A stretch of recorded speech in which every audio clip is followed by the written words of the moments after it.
Hallelujah. परमेश्वर का धन्यवाद हो मेरे प्रियो कि परमेश्वर हमारे जीवन को संभाले रखता है और हमारे जीवन को संभालते हुए वो हमारे जीवन के हर एक प्रबंध को करना चाहता है। वो हमारे हर एक क्षेत्र में जो है परमेश्वर आशीष को देना चाहता है। जब हम परमेश्वर की सुनते हैं और उसकी इच्छा के अनुसार हम अपने जीवन में करते हैं तो हमारा आत्मिक जीवन जो है उस नेक्स्ट लेवल तक जाता है, जिससे कि हमारी भौतिक परिस्थितियाँ, आर्थिक परिस्थितियाँ सुधरना शुरू हो जाती है। हमारा जीवन जो है परिवर्तित होना शुरू हो जाता है और परमेश्वर के अनुग्रह को हम देखते हैं, क्योंकि हम परमेश्वर के साथ चलते हैं। यहोवा परमेश्वर के पीछे चलते हैं। जिसने इस संसार को बनाया उसके पीछे अगर हम होते हैं तो हमारे पीछे सारी आशीषें होती है। हालेलुया। आज हम ऐसे ही वचन को अध्ययन करने वाले हैं। आज हम रूत इस किताब से अध्ययन करने वाले हैं। हालेलुया। कि किस तरह से जब परमेश्वर के पीछे हो लेते हैं तो परमेश्वर कैसे प्रबंधों को करता है। हालेलुया। परमेश्वर कैसे खुले खुले मार्ग हमारे लिए करता है। अगर हमारे जीवन में बहुत सी रुकावटें हैं तो परमेश्वर उस रुकावट को भी हटाने की ताकत रखता है। हालेलुया। केवल हमें इस परमेश्वर के पीछे चलना है। यहाँ पे हम दो बातों को देखेंगे कि अगर हम परमेश्वर की आज्ञाओं को मानते हैं तो परमेश्वर हमारे लिए सब कुछ कर सकता है। जो बात हमारे लिए असंभव लगती है वो बात भी हम संभव में अब होते हुए अपने जीवन में देख सकते हैं। अगर हम परमेश्वर की इच्छा को पूरा करते हैं, परमेश्वर पे विश्वास करते हैं और अगर हम अपनी इच्छाओं को पूरा करते हैं तो हानि और बहुत सी असफलताएं हमारे जीवन के पीछे हो लेती है। हम देखेंगे रूत उसका पहला अध्याय और पहला वचन। यहाँ पे इस तरह से लिखा हुआ है कि जिन दिनों में न्यायी लोग न्याय करते थे उन दिनों में देश में अकाल पड़ा। हाँ मेरे प्रियो, वो अकाल का समय था। और आगे में लिखा है, तब यहूदा के बैतलहम का एक पुरुष अपनी स्त्री और दोनों पुत्रों को संग लेकर मोआब के देश में परदेसी होकर रहने के लिए चला। मेरे प्रियो, यहाँ पे हम देखते हैं कि एक शहर में अकाल पड़ा हुआ है और इस अकाल की स्थिति में वो परमेश्वर पे भरोसा न करते हुए एक पुरुष जो है वो दूसरे देश के लिए निकल पड़ा, मोआब देश के लिए निकल पड़ा। वो अपनी इच्छा के अनुसार वहाँ पे जाने लगे और ये जो है नहोमी और नहोमी का पति जो है मोआब देश के लिए निकल पड़े, क्योंकि वहाँ पे अकाल था और उनके लिए कुछ भी नहीं था। उन्होंने सोचा कि वहाँ पे रहकर उस अकाल में रहकर वो भूखे मर जाएंगे और वो दूसरी जगह जाने लगे। परंतु ये परमेश्वर की इच्छा नहीं थी मेरे प्रियो कि वो उस जगह को छोड़े और दूसरी जगह पे जाए जहाँ पे अकाल न हो। बहुत सी बार हमारे जीवन में बहुत सी अकाल की परिस्थितियाँ आती है, बहुत सी दुख और तकलीफें आती है, विपरीत परिस्थितियाँ आती है और हम जो है उस स्थान को छोड़ के और दूसरे उपायों को करना शुरू करते हैं, चाहे उसमें परमेश्वर की इच्छा हो या ना हो। और हम जो है अपनी ही बुद्धि का सहारा लेके बहुत सी योजनाएं बनाना शुरू कर देते हैं। और इन्होंने भी ऐसा ही किया। जब अकाल का समय आया तो उस जगह को छोड़ दिया और अपनी इच्छा के अनुसार वहाँ देश में जाने लगे। परंतु जब आप आगे के वचनों का अध्ययन करते हैं तो यहाँ पे बहुत सी बातों को परमेश्वर हमें सिखाता है। पहला अध्याय उसकी तीसरी आयत अगर हम पढ़ते हैं तो यहाँ पे इस तरह से लिखा है, और नहोमी का पति एलीमेलेक मर गया और नहोमी और उसके दोनों पुत्र रह गए और उन्होंने एक मोआबी स्त्री से विवाह कर लिया। एक का नाम ओपरा और दूसरे का नाम रूत था। फिर वो वहाँ कोई 10 वर्ष रहे। हाँ मेरे प्रियो, जब नहोमी और उसका पति मोआब देश में चले गए और वहाँ पे रहने लगे तो हम देखते हैं कि नहोमी का पति जो है वहाँ पे मर गया। नहोमी और नहोमी का पति जो है वो परमेश्वर की इच्छा के खिलाफ जाके अपने स्थान को छोड़ के वो दूसरे देश में चले गए। परंतु परमेश्वर चाहता था कि वो वहाँ बने रहे। परमेश्वर चाहता था कि प्रार्थना करें ताकि उनकी परिस्थितियाँ बदले। हाँ मेरे प्रियो, संसार की बुद्धि हमें यही बताती है कि जब परिस्थितियाँ विपरीत हो तो हमें अपनी योजनाएं बनाएं, या फिर हम ऐसे स्थानों को ढूंढें जहाँ हमें तकलीफ ना हो। ये संसार की बुद्धि है, परंतु परमेश्वर की आत्मा जो है कुछ और ही कहती है। परमेश्वर की आत्मा कहती है कि ऐसी परिस्थिति में तू विश्वास कर और मुझ में स्थिर रहे, ताकि परमेश्वर आपके लिए उपाय करे। हालेलुया। अगर वो उस जगह को छोड़ते नहीं और मोआब देश जाते नहीं तो नहोमी का पति मरता नहीं। फिर क्या हुआ कि वह जिस देश में वो रहते थे उस देश में फिर से वो अकाल खत्म हो गया। अगर हम पहला अध्याय उसकी 6वीं आयत अगर हम पढ़ेंगे तो वहाँ पे इस तरह से लिखा है, तब वो मोआब के देश में ये सुनकर कि यहोवा ने अपनी प्रजा के लोगों की सुधि लिया। हालेलुया। देखिए, मोआब देश छोड़ के वो दूसरे देश में चले गए ताकि वो सुख और शांति से रह सके, परंतु वहाँ पे उन्होंने हानि को उठाया क्योंकि उन्होंने अपने बुद्धि का सहारा लिया। परंतु फिर जहाँ पे वो बसे हुए थे वहीं पे परमेश्वर की करुणा हुई, दया हुई, और वहाँ का अकाल जो है परमेश्वर ने हटा दिया। परमेश्वर ने सुधि लिया और भोजन वस्तु दी और उस देश में अपनी दोनों बहुओं समेत लौट जाने को चली। और फिर नौमी ने सुना कि वापस परमेश्वर ने सुधि लिया है, अकाल का परिस्थिति हट गया है, और नौमी जो है वो वापस अपनी दोनों बहुओं के साथ लौट के चली। हाँ मेरे प्रियो, बहुत सी बार हम परमेश्वर की आज्ञाओं को ना मानते हुए हम अपने जीवन में अपने बुद्धि से, अपने ज्ञान से हम भटकते रहते हैं और अपने जीवन की हानि को हम उठाते हैं। और यही नौमी के साथ हुआ, जो उसने एक जगह को छोड़ा, एक देश को छोड़ा, दूसरे देश की ओर गई और उसको लगा कि वो सुख और शांति से रहेगी, परंतु उसने अपने पति का हानि उठाया और वापस उस जगह पे आई जहाँ परमेश्वर उसे फलवन करना चाहता था। हालेलुया। मेरे प्रियो, आज जहाँ पे आप हैं और जहाँ पे परमेश्वर चाहता कि आप रहे, तो परमेश्वर की आत्मा के द्वारा और उसकी इच्छा के द्वारा उस जगह पे आप बने रहे। हालेलुया। परमेश्वर का वचन हमें बताता है कि तू स्थिर रहे और स्थिरता के साथ परमेश्वर में निरंतर प्रार्थना करते रहे। और जब तू ऐसा करेगा तो तेरा भला होगा और तेरे परिवार का भला होगा। हालेलुया। जब आप स्थिर होगे, जब आप आत्मा में स्थिर होगे और परमेश्वर पे संपूर्ण रीति से भरोसा करेंगे, तब परमेश्वर आपके लिए नए मार्ग खोलेगा। परमेश्वर की ये इच्छा नहीं है कि विपरीत परिस्थितियाँ आपके जीवन में आए या अकाल का समय आपके जीवन में आए तो आप छोड़ दें, उस स्थान को छोड़ दें, उस विश्वास को छोड़ दें जो परमेश्वर की आशीष है, उसको छोड़ दें और सुख और सुविधा के पीछे चले। संसारिक बुद्धि कहती है कि इस अकाल में हम मर जाएंगे, परंतु ईश्वरीय बुद्धि कहती है कि तू प्रार्थना करेगा और परमेश्वर तुझे रोटी देगा। हालेलुया। हालेलुया। क्योंकि जब चेलों ने बोला कि हे परमेश्वर, हम किस तरह से प्रार्थना करें, हमें प्रार्थना करना सीखा, तो प्रभु ने कहा कि तुम इस रीति से प्रार्थना करो कि हे हमारे स्वर्गीय पिता। हालेलुया।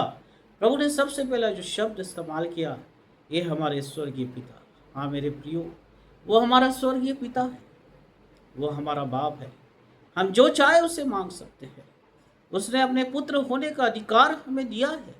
जब हम उसके पुत्र हैं तो वो हमें सारी वस्तुएं उपलब्ध करेगा, चाहे हम अकाल की परिस्थिति में क्यों ना हो।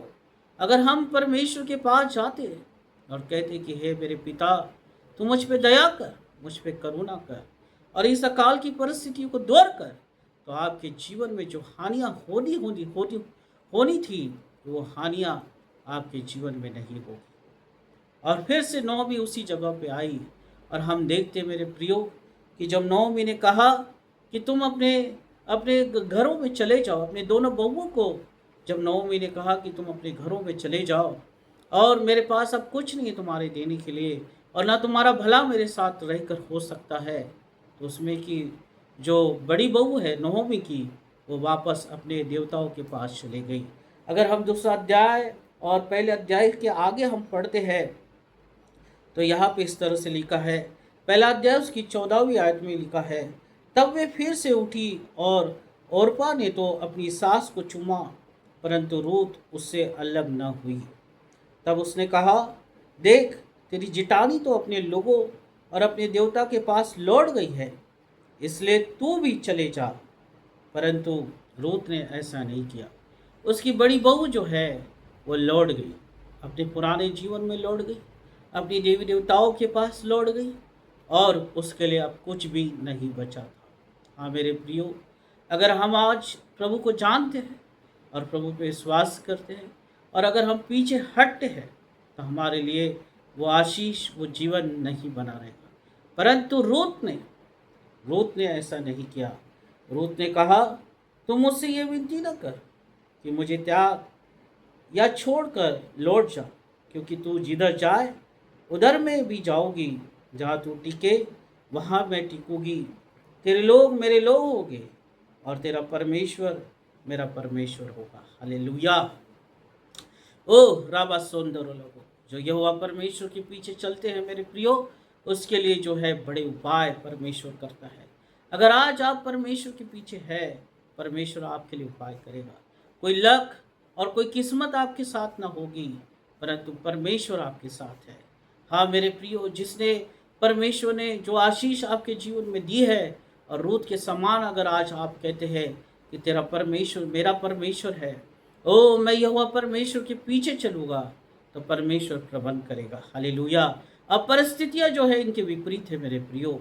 नोमी ने अपने पति को खो दिया, अपने पुत्रों को खो दिया, सब कुछ खो के वापस उस देश में आई जिस देश में परमेश्वर उसे आशीष देना चाहता था। हालेलुया। अब उनके पास कुछ भी नहीं है, परंतु देखिए परमेश्वर कैसा प्रबंध करता है। हालेलुया। अगर दूसरा अध्याय अगर हम पढ़ते हैं, तो रूत कहती है कि मुझे उस खेत में जाने की आज्ञा दे कि मैं कुछ अनाज बीन कर लेके आऊँ। हाँ मेरे प्रियो, खेत में जो लोग अनाज बीनते थे, उसमें से कुछ गिर जाता था, बच जाता था। रूत कहती है कि मैं उसे बीन कर कुछ अपने लिए और तेरे लिए लेके आती हूँ। और मेरे प्रियो, परमेश्वर ऐसे खेत में उसे पहुँचाता, ऐसे प्रबंध उसके लिए करता है जो परमेश्वर वहाँ पे आश्रय क्रम करना चाहता है। हालेलुया। और बोझ के खेत में रूठ जाती है। बोझ ऐसा व्यक्ति था जो परमेश्वर के डर भय में चलता था, परमेश्वर की आज्ञाओं को मानता था, और रूत वो इसी खेत में जाती है, और परमेश्वर की ओर से उसका उस पर अनुग्रह होता है, और परमेश्वर उसकी परिस्थितियों को बदलता है, नौवीं के परिस्थितियों को बदलता है। अगर हम तीसरा और चौथा अध्याय अगर हम पढ़ते हैं, तो रूत जिस खेत में काम करती थी, उसी खेत की वो मालकिन होती है। बोझ के साथ उसका विवाह होता है, और फिर से परमेश्वर जो है अपने आनंद से और अपने आशीषों से इस परिवार को भरता है। हालेलुया।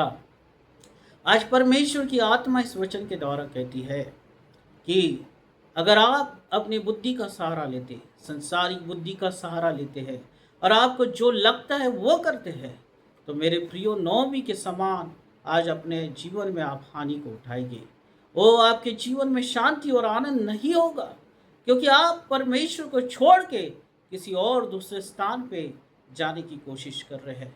परंतु दाऊद कहता है कि परमेश्वर मैं तुझे छोड़ के कहाँ जाऊँ, जिधर भी मैं जाता हूँ उधर तू है, मैं तुझे छोड़ के कहीं नहीं जा सकता। हाँ मेरे प्रियो, परमेश्वर को छोड़ के अगर आप जाते हैं, तो आशीष जो है आपके पीछे नहीं आएगी।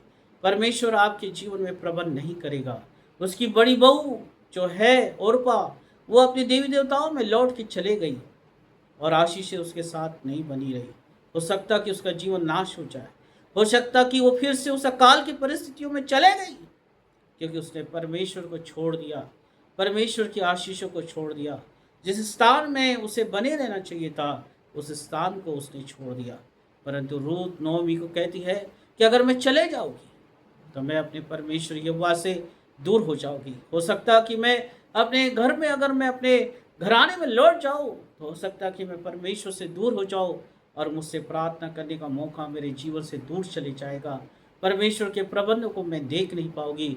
इसलिए नौमी को कहती है कि अब जो कुछ भी है, सब कुछ मैं तेरे साथ ही रहूंगी, तेरा परमेश्वर मेरा परमेश्वर होगा। हालेलुया। अगर इस तरह से हम विश्वास करते हैं, इस तरह का विश्वास हमारे जीवन में है, इस तरह का विश्वास हमारे जीवन में है और हम इस तरह से प्रार्थनाएं करते हैं और यहोवा परमेश्वर के पीछे हो लेते हैं, तो परमेश्वर आज आपके लिए रूत के समान प्रबंध करने के लिए तैयार है। हो सकता है कि आपका आज बहुत कुछ खो गया होगा, हो सकता है कि आप निराशा में होंगे, हो सकता है कि आज आप आंसू में होंगे, आपकी परिस्थितियां डगमगाई होगी, आपकी फाइनेंस जो है डगमगाया होगा और बहुत दिनों से आप छुटकारे की कोशिश कर रहे होंगे। आपने भी बहुत सी ऐसी गलतियां की होगी मेरे प्रियो, कि जहां परमेश्वर आपको रखना चाहता है उस स्थान को छोड़ के आप कहीं और चले गए, जिससे कि परमेश्वर की आशीष और परमेश्वर का कार्य आपके जीवन में पूरा नहीं हो रहा है। आज प्रभु का वचन आप तक पहुंचा है। प्रभु का वचन कहता है कि लौट आ, लौट आ, उस अकाल की परिस्थितियों को मत देख, परंतु लौट आ, जिस स्थान में मैंने तुझे रखा है उस स्थान में मैं तुझे आशीषित करूंगा, उस स्थान से तेरी महिमा को मैं बढ़ाऊंगा और परमेश्वर की ओर से तो आशीषित होगी। हालेलुया। और रूत ने बड़े प्रबंध अपने जीवन में देखा है। ये परमेश्वर की ओर से प्रबंध है मेरे प्रियो, ये परमेश्वर की ओर से वो रास्ते खुले करने के प्रबंध है। हाँ मेरे प्रियो, अगर आज आप परमेश्वर पे विश्वास करते हैं तो आपके लिए प्रबंध किए जाएंगे, आपके लिए रास्ते खोले जाएंगे, आपके रुके हुए रास्ते खोल दिए जाएंगे। यीशु के नाम से मैं कहता हूँ, रूत के जैसी विश्वास करे, कभी अपनी जगह को न छोड़े, कभी अपनी परिस्थितियों से न भागे, कभी परमेश्वर की आशीषों से न भागे, परंतु उसी समय अपने घुटनों को टेके और प्रभु से प्रार्थना करे। परमेश्वर आपके जीवन के लिए प्रबंध करेगा, परमेश्वर आपके जीवन के लिए मार्ग खोलेगा। और हम देखते हैं 4 अध्याय में कि परमेश्वर ने सब कुछ नौमी को लौटा दिया। हालेलुया। और रूत परमेश्वर की ओर से आशीषित की गई। बोझ परमेश्वर का एक डर भय में चलने वाला व्यक्ति था, जिसके द्वारा ये परिवार आशीषित किया गया। हाँ मेरे प्रियो, अगर आज आप डर भय में चलते हैं, परमेश्वर की आत्मा में चलते हैं, आपसे ऐसे लोग जुड़ेंगे जो सही में परमेश्वर की आत्मा से भरे हुए हैं और परमेश्वर एलिया के समान उन लोगों के जीवन से आपकी सहायता करेगा। हालेलुया। जब एलिया एकांत में उस नाली के किनारे में बैठा हुआ था, भूखा और प्यासा बैठा हुआ था, परमेश्वर ने अपने कौवों को भेज के उसकी सारी भूख को मिटा दिया। हाँ मेरे प्रियो, परिस्थिति से भागे ना, समस्याओं से भागे ना, परंतु परमेश्वर की आत्मा के द्वारा उसका सामना करें। परमेश्वर की आत्मा के द्वारा उसे विजयी हो। शैतान हारा हुआ है, वो परिस्थितियों को आपके जीवन में लेके आएगा, आपको दिखाएगा कि आप कमजोर हो रहे हैं, आपके जीवन में ऐसे बहुत से विचारों को लाएगा, परंतु आप विजयी है, यीशु के नाम से विजयी है। उन आत्माओं पे विजयी है जो आपके जीवन में बुरा प्रभाव डालते हैं। इसलिए रूत के समान विश्वास करें। उसकी बहू चले गई, लौट गई अपने जीवन में, अपने पुराने जीवन में, अपने पुराने घराने में, और उसके लिए कुछ भी नहीं बचा। बाइबल हमें उसके बारे में कुछ भी नहीं बताती है, सिर्फ इतना बताता है कि वो लौट गई अपने घरों में, अपने देवी देवताओं में, अपने घराने में वो लौट गई। और उसके बाद उसका क्या हुआ ये नहीं मालूम, परंतु रूत परमेश्वर के साथ बनी रही, रूत परमेश्वर पे विश्वास करती रही और परमेश्वर ने ओह हालेलुया अपनी आत्मा के द्वारा उसके रास्तों को खोलते चले गया। परमेश्वर ने अपने सामर्थ के द्वारा उसके रास्तों को खोलते चले गया। ऐसे व्यक्ति से उसे मिलाया, ऐसे व्यक्ति से उसे मिलाया जो परमेश्वर का अनुग्रह उसके जीवन में आने पाया। हालेलुया। परमेश्वर आपके लिए ऐसे लोगों को खड़ा करेगा जो आपकी वो सहायता करेंगे। आप परमेश्वर के प्रबंधों को देखेंगे और परमेश्वर के महान कार्य को आप अपने जीवन में होते हुए देखोगे। पर यह कब होगा? जब आप संसार की बुद्धि को छोड़ के ईश्वरीय बुद्धि को अपनाओगे और पवित्र आत्मा के द्वारा वो परमेश्वर से प्रार्थना करोगे, तो परमेश्वर जो है आपके लिए प्रबंध करना शुरू कर देगा। जैसे रूत के लिए परमेश्वर ने प्रबंध किया, वैसे ही परमेश्वर आपके लिए भी प्रबंध करना शुरू कर देगा। हालेलुया। आज आपने ये वचन को सुना है मेरे प्रियो, आपको अगर पवित्र आत्मा ने आपके हृदय को छुआ है तो प्रभु से कहे कि प्रभु मैं अपनी परिस्थितियों से नहीं भागूंगा, प्रभु मैं अपने समस्याओं से नहीं भागूंगा, परंतु मैं बना रहूँगा, स्थिर रहूँगा और तुझ में मैं जीता रहूँगा। हालेलुया। आत्मिकता में, पवित्रता में मैं बढ़ता रहूँगा। आत्मा में मैं तुझसे प्रार्थना करते रहूँगा ताकि परमेश्वर तू मेरे लिए प्रबंध करे, ताकि परमेश्वर तू मेरे लिए प्रबंध करे और सारी आशीषों को मैं अपने जीवन में प्राप्त करूँ। हालेलुया। आइए हम प्रार्थना करेंगे। धन्यवाद हो परमेश्वर पिता। रूत ने कहा कि तेरा परमेश्वर मेरा परमेश्वर होगा, मैं उसे छोड़ के कहीं नहीं जाऊंगी। हालेलुया। ओ परमेश्वर, जब उसने ऐसा निर्णय लिया प्रभु, तूने उसके लिए प्रबंध किया, वो तेरे पीछे हो ली प्रभु। और परमेश्वर अपने जीवन में उसने बड़े आश्चर्य क्रमों को प्राप्त किया। आज परमेश्वर, जिन लोगों ने इन वचनों को सुना है, उनके हृदय को तू खोल, उनकी बुद्धि को तू खोल परमेश्वर पिता। और प्रभु, होने दे उनके लिए ऐसे ही प्रबंध किए जाए। हर एक रुकावट है परमेश्वर के जीवन से दूर की जाए, हर एक समस्या है प्रभु उनके जीवन से दूर की जाए। ओ परमेश्वर, अकाल की परिस्थितियां यीशु के नाम से दूर हो जाए इसी समय। और परमेश्वर पिता, तेरी संपन्नता आने पाए। हालेलुया। जो लोग तेरे पीछे होते हैं, तेरे संग चलना चाहते हैं परमेश्वर पिता, हर एक आशीष उनके पीछे हो लेती है, संपन्नताएं उनके पीछे हो लेती है। हालेलुया। हर एक कर्जे की आत्माएं दूर हो जाती है, क्योंकि तू परमेश्वर पिता आश्चर्य क्रम करता है। तेरी आत्मा की सामत परमेश्वर आश्चर्य क्रम करती है। और आज परमेश्वर, तेरे लोग तुझे समर्पित हो जाए, तुझे अपने आप को समर्पित कर दे प्रभु, ताकि परमेश्वर पिता तो उनके लिए भी ऐसे रास्तों को खोले जैसी रूत के लिए तूने खोला। और हम देखते हैं परमेश्वर की वो परिवार से सब कुछ छीन गया था, सब कुछ छीन गया था अपनी इच्छा के अनुसार जीने के द्वारा। परंतु जब उन्होंने जाना कि हमें परमेश्वर की आत्मा के द्वारा जीना है, परमेश्वर की सहायता से जीना है, ओ परमेश्वर की ईश्वरीय बुद्धि के द्वारा हमें जीना है, ओ परमेश्वर के लिए हमें जीना है विश्वास के साथ, तो सारी परिस्थितियां बदल गई। जो कुछ छीन गया था सब कुछ लौटा दिया प्रभु। आज प्रभु, तेरे लोगों का परमेश्वर सब कुछ तो लौटा दे प्रभु।